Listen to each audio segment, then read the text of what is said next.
intelligent people from both political parties or in the middle, conservatives and liberals, and they all seem to have different answers as to what is going wrong in the country. Some people say, well, let's let the government spend billions of dollars, and then some other people say, no more federal spending. Let's give the tax rebates. And the other intelligent people say, no tax rebates, we've got to do this and do that. So everybody is confused. How do you see the thing? How are we going to get out of this? Well, Johnny, I think that one of the things is that people keep looking to government for the answer, and government's the problem.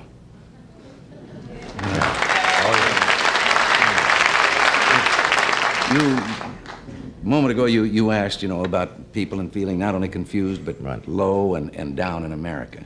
First of all, the American people, if they would just take a little inventory and look around, you triple our troubles, and we're better off than any other people on earth. And we've asked so much of government, and we've gotten in the habit over the last 40 years of thinking that government has the answers. There's very little that government can do as efficiently and as economically as the people can do themselves. And if government would shut the doors and sneak away for about 3 weeks, we'd never miss them. Our biggest problem is that we have built a permanent structure of government, federal, state, and local, the permanent employees, and they've come to the place that they actually determine policy in this country more than does the Congress of the United States. Mm-hmm. There are 14.5 million public employees in the United States. That's quite a voting bloc.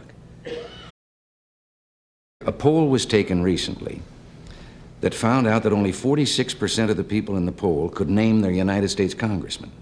But what was worse, 86% of those who could name him couldn't tell you a single thing that he represented or stood for. They just knew that he represented the state. But he was a congressman, but what's he doing while he's up there? And the same is true at the local levels of government and all the rest. But so you're saying people really have to take an active interest, and you have to have citizen action groups locally and let them know. See, the special interest groups.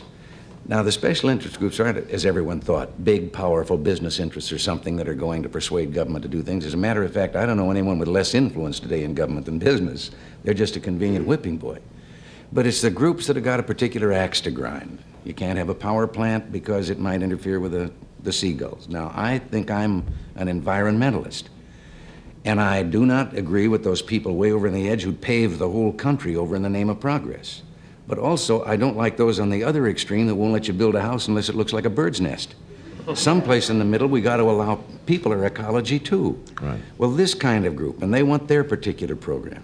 Hundreds of dollars have been added to the cost of an automobile, putting gadgets on it to clear up the air. We're the only country in the world that's set out to do it that way. The automobile industry, over and over again, told government if they'd give them more time, the answer lay in making the motor more efficient and making it burn the fuel better. And when they were given the limited time, there was only one thing they could turn to. That was the add-ons that you had to go. When budget deficits are what's causing inflation, I don't see that there's any room to be on either side of that argument. Yeah, I think the answer to curing inflation is a balanced budget. Now, how do you do that? I mean, how do you balance the budget? Well, balancing the budget is like protecting your You don't spend more than you take in, right? Yeah, it's like protecting your virtue. You have to learn to say no.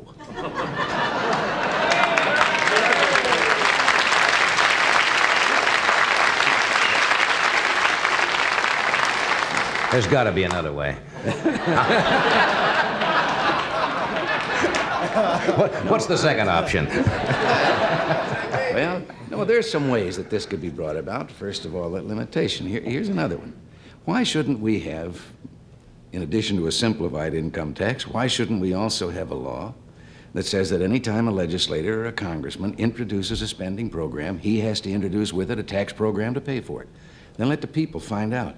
There was a woman that, from a financial firm that was back at the President's Economic Council, and her words weren't quoted. Everybody else's words got in the paper, all the Hellers and the Galbraiths and all the so-called economists.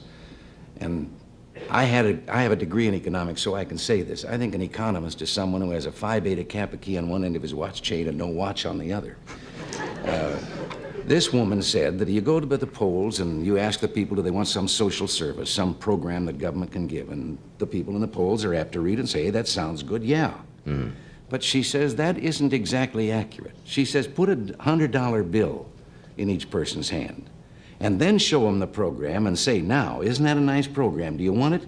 Give me the $100. And she says, see what the poll says then, and how many people hang on to the $100 instead of the program.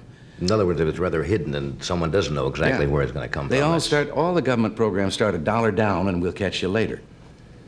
And they multiply all of those things that you were... The Office of Management and Budget in Washington, that's responsible for the budget, putting the budget together, cannot even tell you how many boards, commissions, agencies, bureaus, and departments there are in the federal government. Yeah. But all of them can pass regulations, and those regulations have the force of law. And the difference is, when you break the law, you're innocent until proven guilty. When you break a regulation, the fellow that charges you with breaking the regulation, you're guilty. Right. And if you want to take him to court and prove you're innocent, that's up to you. Right. And all of these are things that yes, we can trim the budget. There's enough fat in the federal government that if you rendered it, you could wash the world.